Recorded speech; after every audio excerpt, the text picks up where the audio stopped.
Est-ce que Mobutu n'a pas induit ces pays africains franco-présidence sa maison? Que comprend les présidents africains?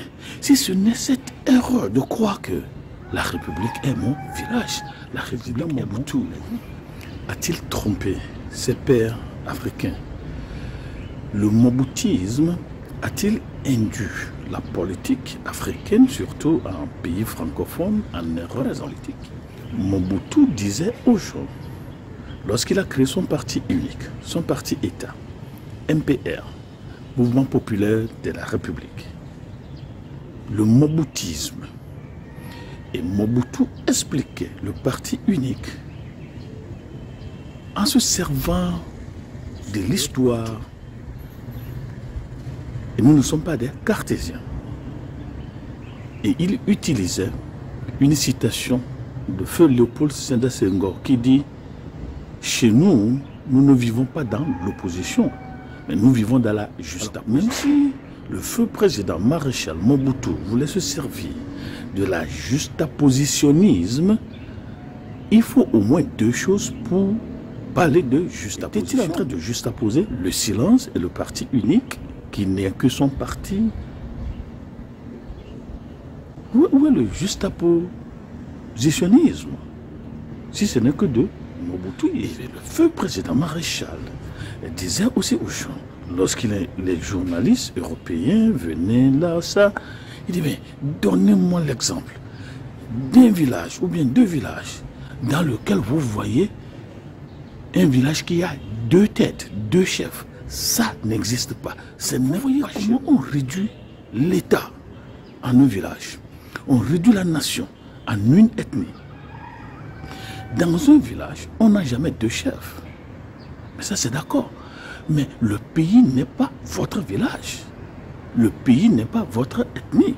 Alors le mobutisme a induit les pays africains à croire que vous pouvez diriger votre pays comme votre village. Vous pouvez diriger votre ethnie comme votre village. Vous voyez que la constitutionnalisation n'est que de nom pour faire croire à la Banque mondiale, au FMI. Oui, voilà, nous faisons la démocratie, nous sommes une colonie république. Nous sommes... Mais en fait, on sait au fond de soi qu'on ne sait pas ce qu'on... On ne sait pas ce qu'est une république. On ne veut pas une république. On veut diriger la nation comme un village.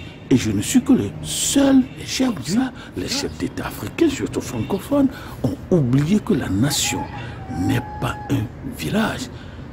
Plusieurs ethnies, plusieurs villages qui ont fédéré à une constitution pour se reconnaître des citoyens, des ressortissants de l'union politique, me donne alors le privilège, le droit de prévaloir à la magistrature suprême.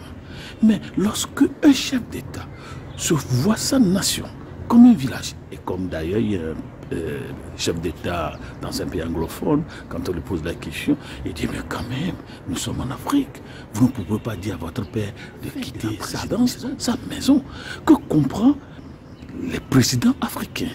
Si ce n'est cette erreur de croire que la République est mon village, la République est ainsi, et ce familisme, cette démocratie illibérale, cette durabilité autocratique, où le pouvoir de monter au pouvoir devient le pouvoir de rester au pouvoir. Oui, il n'y a pas deux chefs dans un seul village, mais nous sommes alors une république, hein, registre public.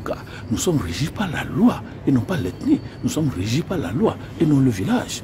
Alors, nous sommes une colonie politique, société. Est-ce que les chefs d'État africains, certains, n'ont pas cet esprit mobutiste de substituer la nation à leur village, de substituer la nation à leur... Alors, même si on n'est pas dans une opposition, nous sommes dans la juxtaposition.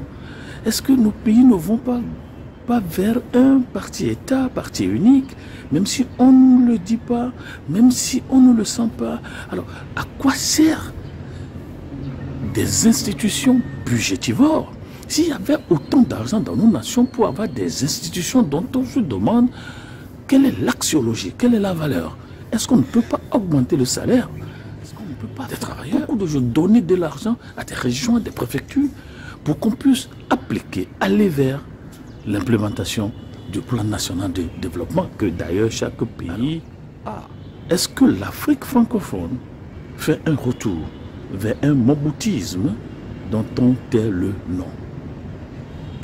Quel est l'avenir politique de nos nations qui ont été réduites en des villages